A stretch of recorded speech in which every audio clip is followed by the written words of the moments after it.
Hello, everybody. My name is Larry Poncho Brown, and I'm here to share a little bit of history of the African American art movement. Back in the 1980s, what we know of as the golden age of African American art began with the Cosby Show era of us seeing all of the exciting African American art featured on the set of the Cosby Show. I always pinpoint that moment because it's hard to talk about this new revolution without giving homage to what actually started the commotion. Back when Norman Lear did Good Times, Ernie Bonds' work was in high esteem. We had never seen anything like that on a television set. But for the most part, the biggest thing that was the divider was that the work was not readily accessible. You could not go to the corner store and find it. You couldn't go to the mall and find it. Okay, none of your neighbors had those pieces on their walls.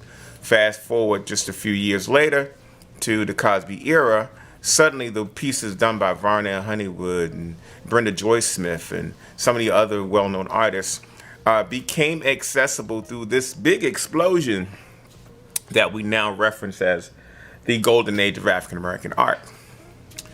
With that came a whole echelon of events, and I'm looking at all the excitement right now with the Black Panther, and we're all just getting into the mood. Imagine back in the 80s when this thing started.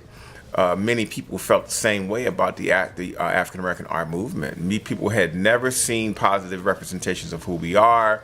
They were embracing all of the work that were being done by artists that came through that period, and it was readily accessible to them, which made the biggest difference. And I think it was the baseline of the success of the golden age of African American art. Several artists became household names during that period. The Charles Bibbs, the Paul Goodnights, the Cynthia St. Jameses, the Annie Lees. They all were the bricks of the foundation of the golden age of African American art. And why is it called the golden age of African American art? Simply because at that point, since the Harlem Renaissance, Afro-Cobra, and so many other art movements, there had never been a movement, a name for this movement until recently, when we realized that most artists, it was the first time they became commercially successful. It was the first time that artists made a living. It was the first time that many things happened within that movement, which is why this term golden age of African American art has been tossed around so much. And I think it's appropriate for what it achieved during that time. Many galleries came about around that period of time. At one point, the height of the Cosby era, or in the middle of this golden age of African American art, which I've referenced as 1985 through 2000, 3,000 galleries surfaced all over the country, and that were servicing or had African American artists part of their repertoire.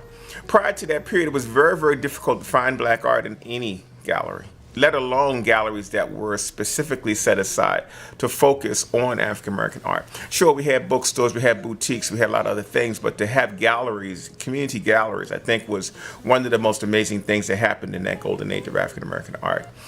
You had Coopers, you had all these people from California. Then you had this slew of shows that came up. You had pioneers like Barbara Wesson, who did the Fox Hills Mall show. She did the Baldwin Hills show. She was the one on that quarter in California who really did a lot and sacrificed a lot for African American artists to have a platform to actually show their work.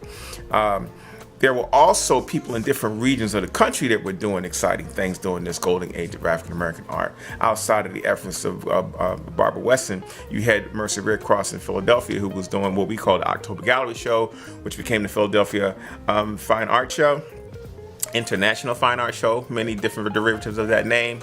But for over a decade, that show was the most prominent show on the East Coast, where you could literally go into that venue and see hundreds of African American artists at the top of their game.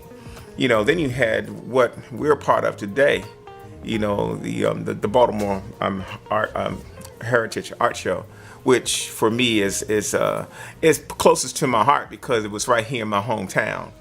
And that was when Baltimore decided, hey, we want to be a piece or a beacon of that particular baseline of shows, venues that are coming up around the country. So they began to do their show at the Baltimore Convention Center, and built it for quite a few years, where artists from all over the country were coming to Baltimore.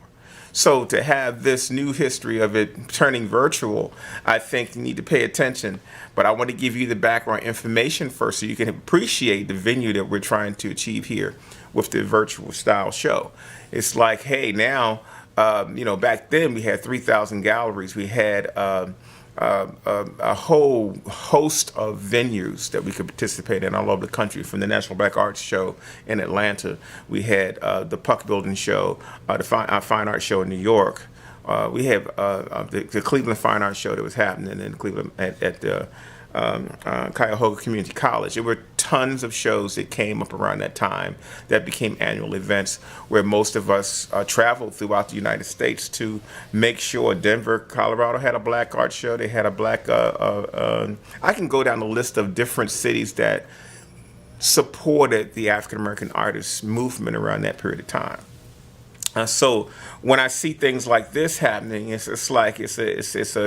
really does define the times we're in. I want you to think about the craze that's going on now with the Black Panther, and I use that because it's such a emotion that I have felt before. And when artists were traveling the country and we were doing these venues and people were coming to the malls, they were very, very excited about what we were doing. But here we are. A generation and a half later, talking about 25 to 30 years later, and that whole thing has changed. When the economy took its dive in the 2000s, actually the African American art movement from 1985 on up to like 2001 was already beginning to peak when the economy got hit as a result of 9/11 and so many other things. So we watched the housing market crash, we watched the auto industry crash, we watched the stock market crash. You watch all these things, and a lot of people who had government jobs and our true demographic in that period of time, those folks lost their jobs. We watched 3,000 galleries plummet. We watched a host of 10 to 12 black art distributors plummet during that period of time. So that's why, another reason why the Black Heritage Arts Show virtual style format is exciting to me, because everybody has been wanting to resurrect that period, but no one has actually come up with a venue that could possibly achieve that on a global scale. I think this is a possibility if people really we had no social networking back in that period. Imagine the power that would have happened in that period of time had we had social networking available to us to help promote the artists and the venues and the galleries and the many people who are the infrastructure of that particular movement. But now we do have that. Technology was also a backbone factor because, when the Cosby Show came on TV, suddenly with the printing industry going through its major revolution, suddenly artists were able to afford to reproduce their works. And for me, that single-handedly was the beginning of a revolution that not many people were ready for. It moved so fast. You couple people longing for their culture through positive imagery and being able to access it. It started a firestorm that we're benefiting from today.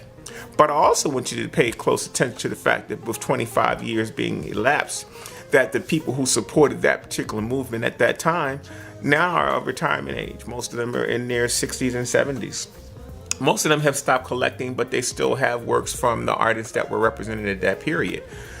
They are also the people who are still readily referencing the artists that came through that period. So without all of that, this movement that we're partaking in would probably fall to the wayside because not many people documented that period when it was happening.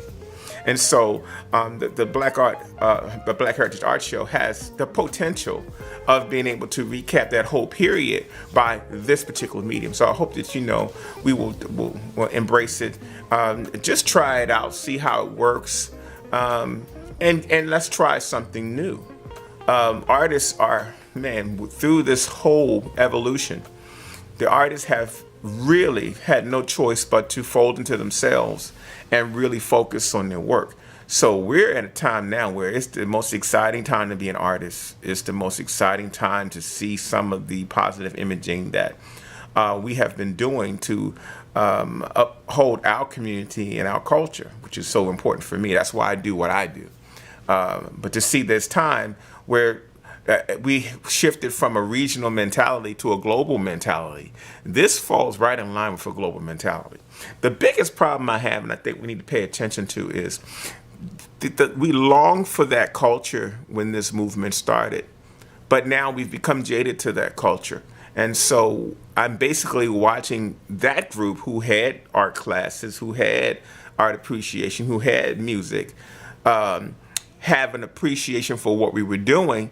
But now, as time has morphed, the art classes have been closed, the music classes have been closed. So there's a new generation of folks coming into this market who may or may not be as hungry as the folks that supported us during that period. And so that's a powerful comment when you think about it, that when you're removed from the arts, that the appreciation for it goes with it.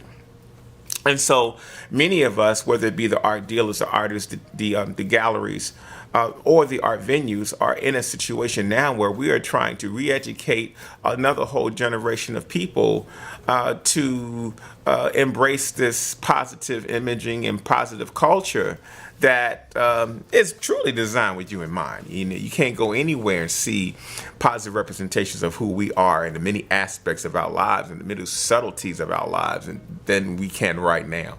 And that's why this time is exciting. So I hope that you all will take a inventory on where you are with this whole positive imaging thing. I want you to take inventory on where you are when it comes to celebrating Black culture. This is Black History Month. It's one of those times where even if I know we're Black all year round, and we've been Black for 400 years, but it's still a time where you can still program your mind and say, okay, what am I going to do to celebrate this? So while you're out there having a good time with the Black Panther, I want you to come home, and I want you to go to blackheritageartshow.com.